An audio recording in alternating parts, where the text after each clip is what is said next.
Abans de començar, m'agradaria donar les gràcies a totes les persones que han fet possible Vera Pau Bolet, que són tantes que no les citaré, perquè segur que me'n descuido d'alguna. Però hi ha dues persones amb les quals aquests mesos he compartit dubtes, experiències i molts coneixements que sí que vull citar. Un és el Ramon Puig i l'altre és el Pepe Beunza.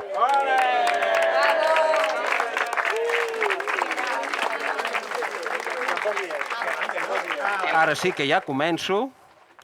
Moltes gràcies per venir.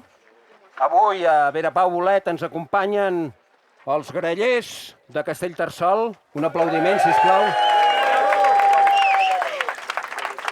Ens acompanya també Logan Bocí. Logan Bocí és un xicot del bosc. Ens acompanya també la Marfanta, aquell ull expectant i observant que és la divinitat del bosc. Ens acompanya també aquesta dona malcarada i arrugada que té forma de pomera i que en descobrirem la verdadera cara qui sap quan. Venim del bosc i tornem al bosc.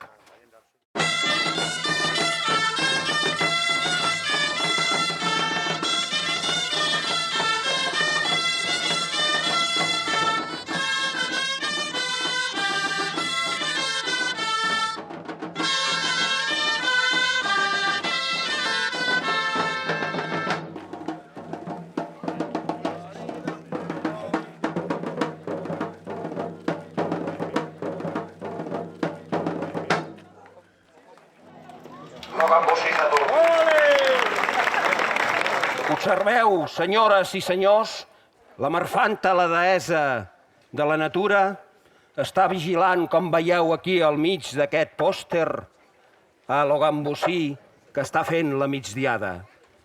Ens trobem en un paisatge cosmogònic que queda encapçalat pel sol i la lluna i acaba sota terra, al subsol. Al bell mig hi està dormint Logan Bocí. Logan Bocí es refresca per una riera que neix d'una cascada entre el Pedraforca i Montserrat i arriba aquí amb aquest quatre sabaters. I us preguntareu, què està somiant? Està somiant que s'ha convertit en la bola d'una màquina de millón, la pilota del flipper de les religions. Aquí veiem el xaman d'Urheim. Els xamans, com bé sabeu, són aquells que parlen de les religions originàries, de les religions animistes, aquells que consideren la natura com la font primigènia de tota la religió, on sortim i on anem. Sortim del bosc i tornem al bosc. La bola rebota fins a la carbassa d'Alexandre el Gran, també conegut com Alejandro Magno. Ja sabeu, el rei de Macedònia, instruït i ensenyat per Aristòtil, que va conquerir de molt jove no només el món grec, sinó l'imperi persa, la Índia i Egipte.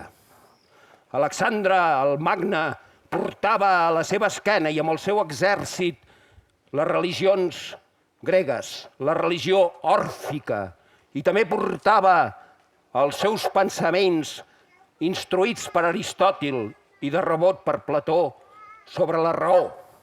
Estem al segle III abans de Crist. I ara la bola rebotarà fins al 3. Estem al segle III després de Crist. Aquest que veieu és Maní, el jefe dels maniaquistes, diguem-ne una religió gnòstica que ve des de l'imperi persa, ve amb instruccions del budisme, ve amb instruccions del mazdeisme, porta també una càrrega de judaïsme i té, com no, aquelles ensenyances que va portar Alexandre el Magne amb l'orfisme i també predica Jesús.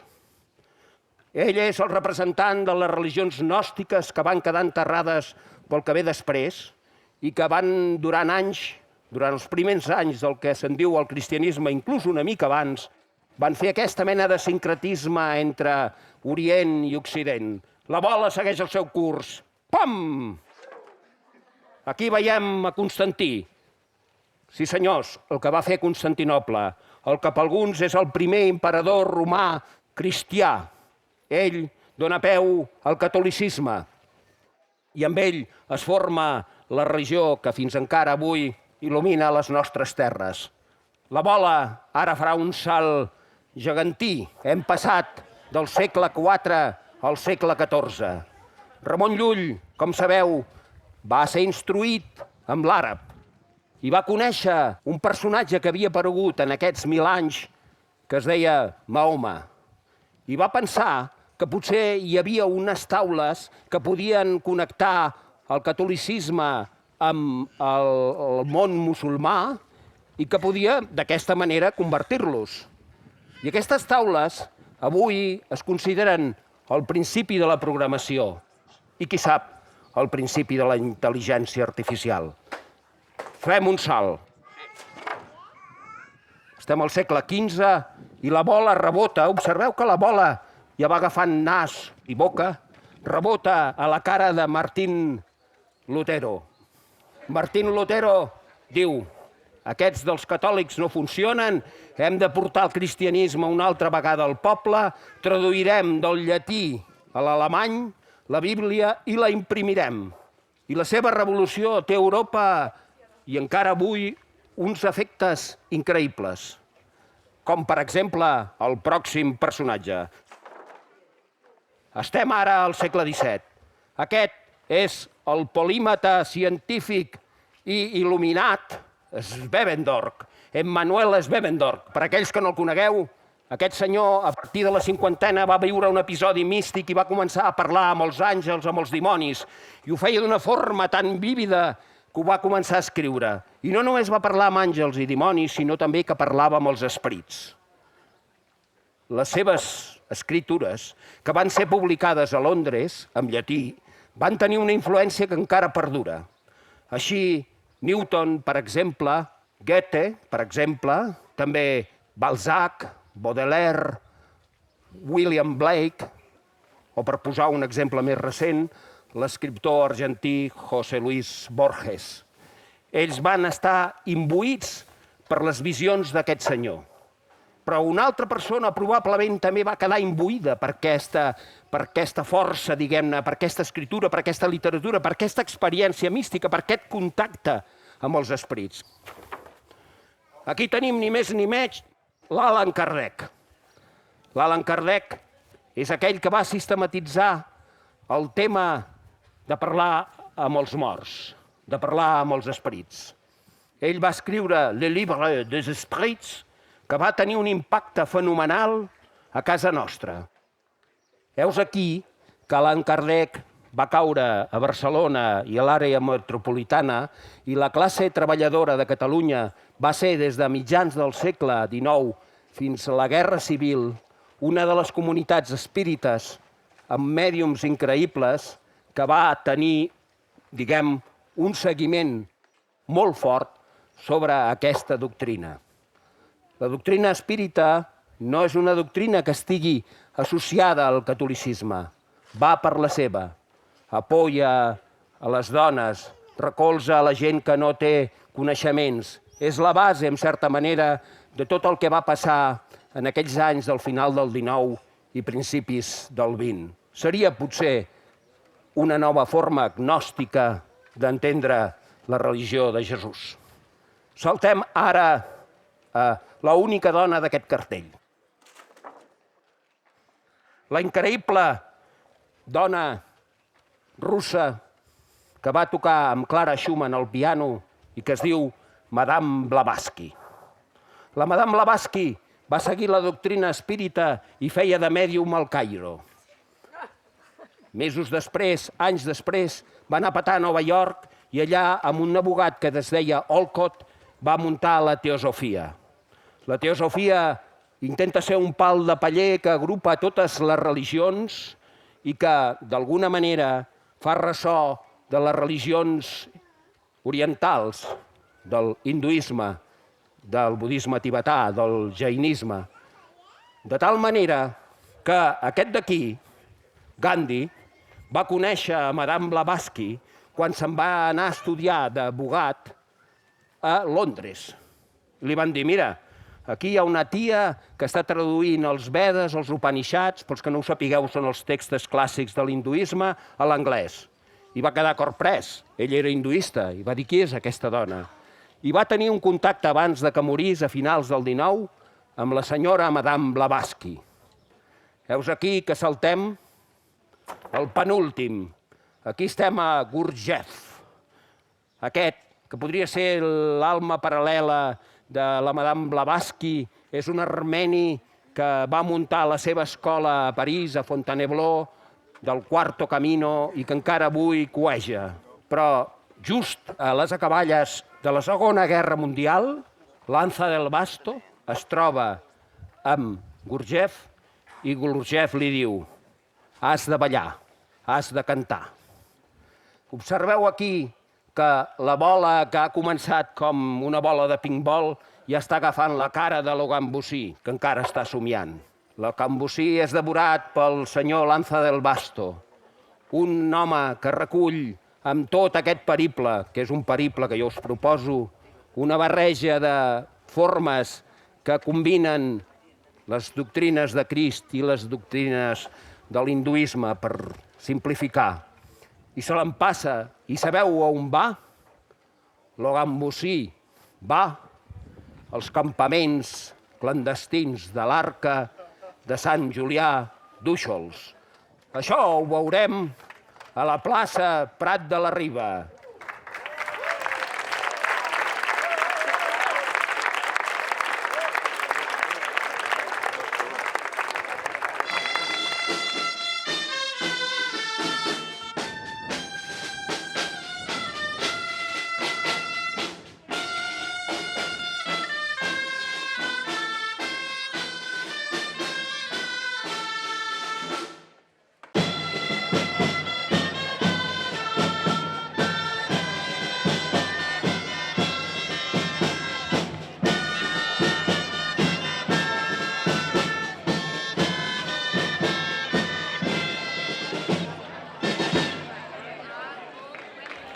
Atanseu-vos, veïns i veïnes, fans de Vera Bolet, atanseu-vos cap aquí. A darrere meu hi ha una estampa, un collage dels anys 60. De dalt a baix i de dreta a esquerra veiem el B-52 que tira la bomba d'Hiroshima. Al costat, l'Sputnik, el primer satèl·lit que van enviar la URSS fora de la biosfera. Un tros més enllà, Yuri Gagarin, el primer ésser humà que va sortir fora de la biosfera. Canviem de rengle, veiem la destrucció, les guerres i a sota els pantanos. Si seguim, veiem un petit partit de futbol i el Valle de los Caídos. L'escola nacional i religiosa li fa companyia. Passem a sota i veiem la Collares. Sabeu qui és la Collares? És la dona del Caimán, el dictador Francisco Franco. Al costat del dictador hi ha l'Aguilucho i la Rojigualda, que aquí és blanc i negre. Al costat hi ha els Mangas Verdes i el logo de la Falange. Tirem avall. Veiem amb un manobre construint-se l'ou. Més enllà veiem a Peret. Al costat de Peret veiem la transició de l'atracció animal a l'atracció mecànica de la pagesia. A sota hi veiem a la Sofia Loren aguantant una pesseta. Al costat de la Sofia Loren hi veiem uns 600 i les treballadores del vapor al·lucinant amb el Peret. Cantar a la vida, si queréis tener cantar, alegria de vivir. I a sota, a la cantonada, els migrants. Aquestes persones que van omplir Castellterçol, Moià i tants pobles que venien buscant feina i una nova vida. Aquí veieu el logo de l'Arca. Aquí veiem a Lanza del Basto. Ell i l'Arca va ser el responsable convidat per una sèrie de persones a Sant Julià d'Úxols per fer els seus campaments. Els campaments de l'Arca tenien com a les seves comunitats el que jo podria dir com una mena de trèvol de 4 fulles. 4 idees amb les quals el gambosí, que ja estava allà al campament, no sabent molt bé què hi estava fent, es trobava cada dia, cada matí.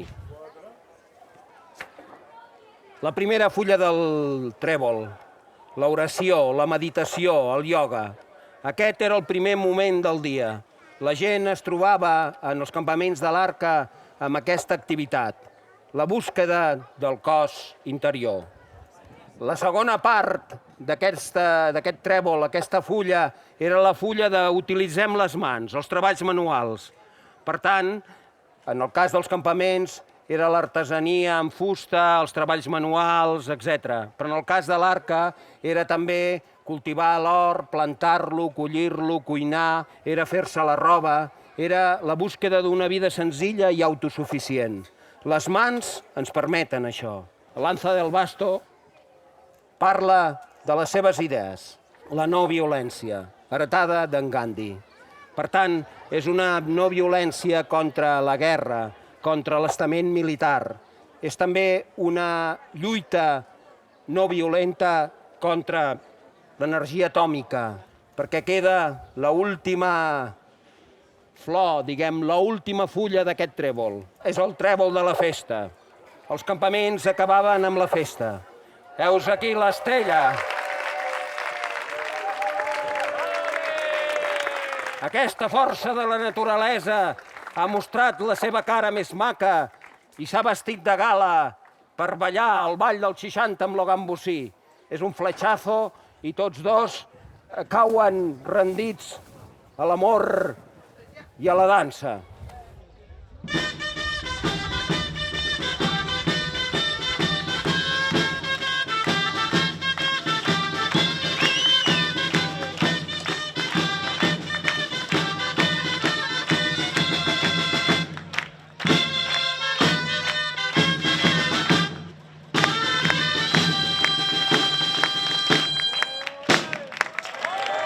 Seguim amb aquesta unió màgica, producte del foc de camp del Lanza del Basto, cap a la pròxima parada.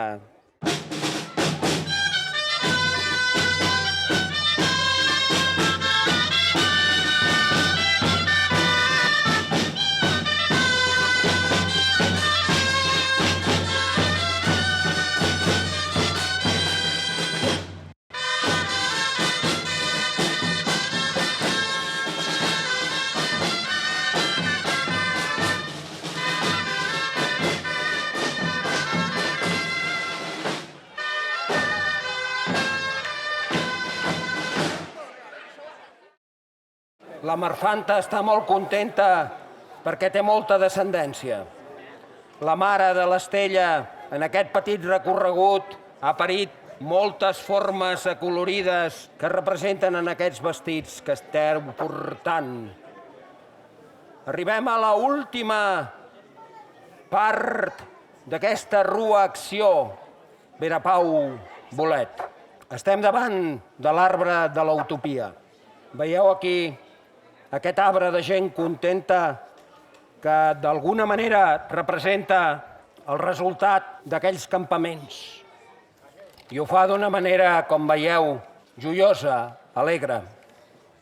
D'aquells campaments m'agradaria destacar-ne 3 persones. 3 persones que arribaren als campaments des de posicions molt diferents. Aquí dalt, a la meva esquerra, Llum de la Selva. Va néixer a finals del segle XIX i va viure 104 anys.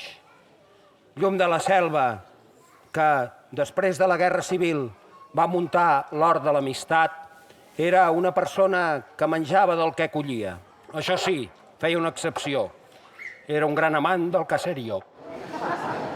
Podríem dir, per tant, que Llum de la Selva, un dels primers naturistes, un dels primers vegetarians, un dels primers anarquistes verds de les nostres terres, ja a l'any 1922 portava a la pràctica aquestes activitats. Un senyor que no va tenir mai DNI ni calés, va estar als campaments i va trobar una confirmació amb Lanza del Basto de que hi podien haver persones com ell. Lluís Maria Xirinacs, molt jove, va estar també en aquests campaments. Lluís Maria Xirinacs, el gran inventor del Globalium, el que segueix les ensenyances de Ramon Llull amb aquesta nova forma de veure el món, que ell n'hi va dir Globalium, i va trobar amb Lanza del Basto una part de les seves búsquedes. Ell ja coneixia, òbviament, a Gandhi, ell coneixia la no violència, però va conèixer Lanza del Basto i va veure que era algú que ho podia portar a terme.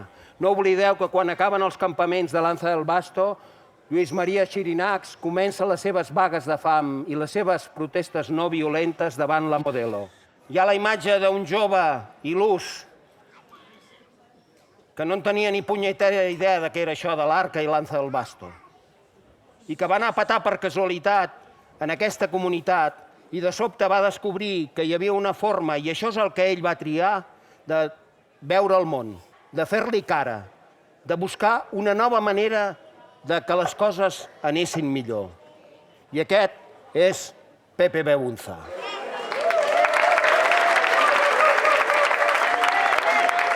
Pepe Beunza està avui amb nosaltres perquè és dels 3 d'aquest arbre de la utopia que encara està viu. Pepe Beunza va ser el primer objector de consciència per motius polítics que no va fer la mili a Espanya. Es va menjar anys de presó i uns quants mesos, més d'un any, amb un batalló de castig al Sàhara. Ell va ser la inspiració per tanta i tanta gent que el van seguir. Milers de joves que deien «Mili, fuck off». El servicio militar obligatorio, una mena de ritus iniciàtic que obligava a tots els joves mascles de la nostra societat a conèixer la guerra i a patir-la. No només la guerra, la humiliació de la jerarquia, el desarrelar-se de casa, el perdre un any. Però com veieu, aquest arbre de la utopia a sota està amb uns insectes que intenten corcar-lo. I des d'aleshores, aquests insectes, personatges que formen part d'una èlit dels més rics i cada vegada més rics, no tenen cap interès pel que som els que avui estem a aquesta plaça. No els interessa ni el que pensem, ni com parlem, ni si volem fer això o volem fer allò. Les seves estratègies en aquests anys s'han fet cada vegada més perverses, més eficaces. Per més que pensis en canviar les coses, sempre n'hi ha un de més ric, i cada vegada són menys, que decideix per tu. He triat avui un dels exemples del que està passant. Aquí esteu veient aquest drac. És el drac de la tecnologia. El drac que ens ven que tot el que sigui tecnològic serà millor. Aquí veieu, aquest és un drac que té un cos ple de pantalles. Són els telèfons intel·ligents, són els smartphones que ens tenen enganxats hores i hores amb els seus continguts. Aquí ja veieu el cos d'aquest malparit, aquest cuc tecnològic que està xupant-nos les dades, fent-nos pensar com volen i que només en treuen profit perquè molts treballem per omplir les xarxes socials amb el seu benefici. Potser és hora que, davant d'això, pensem una mica amb les ensenyances que ens va proposar Lanza del Basto. No només ell. Després del Lanza del Basto vingueren altres formes de pensar la vida d'una manera diferent. Procediments, formes, persones que pensaven que potser es podia viure d'una forma senzilla, autosuficient. És potser l'hora de tornar a recuperar el trèvol de la comunitat de l'Arca. Així, aquells 4 elements, el cos interior, per tant, la meditació, la possibilitat de queixar-se de forma no violenta, de dir això no m'agrada, això s'ha de ser diferent, no volem la guerra, no volem que ens la posin de qualsevol manera. Potser també la possibilitat de recuperar les mans, de plantar, cuidar, collir, cuinar, menjar i també fer servir les mans per arreglar les coses, per què no, per dibuixar, per tocar un instrument. I per últim, la festa que us he preparat avui aquí, en aquesta plaça. La festa que ajunta tot aquest imaginari, així, el gambosí i la marfanta ens indiquen que el trèvol de l'arca, el trèvol de 4 fulles, pot seguir endavant. Us he fet començar al bosc. Castellterçol és un poble que encara abraça el bosc. Moltes de les seves cares estan en contacte amb la naturalesa. Potser hem de tornar a pensar com els xamans. Hem de considerar el bosc com quelcom important. Per tant, aquesta és una festa d'entendre el bosc, la natura, com el punt de partida i també com el punt de tornada. Del bosc hem sortit i al bosc hem de tornar.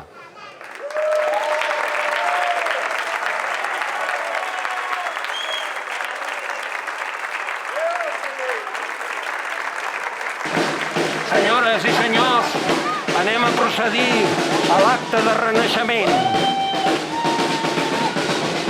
Tots els que esteu aquí heu de renéixer per aquesta boca, el renaixement de Pere Pau Bolet.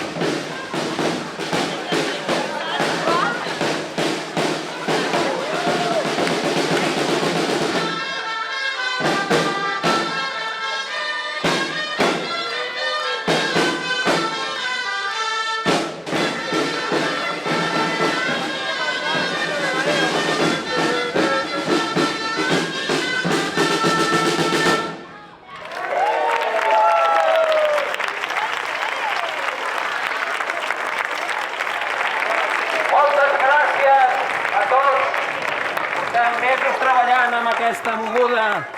Ha sigut una experiència fantàstica. I aquí teniu a la Marfanta, la deessa del bosc i els seus representants i tots vosaltres que heu renascut avui, gràcies als campaments clandestins, en una nova vida. Gràcies de tot cor.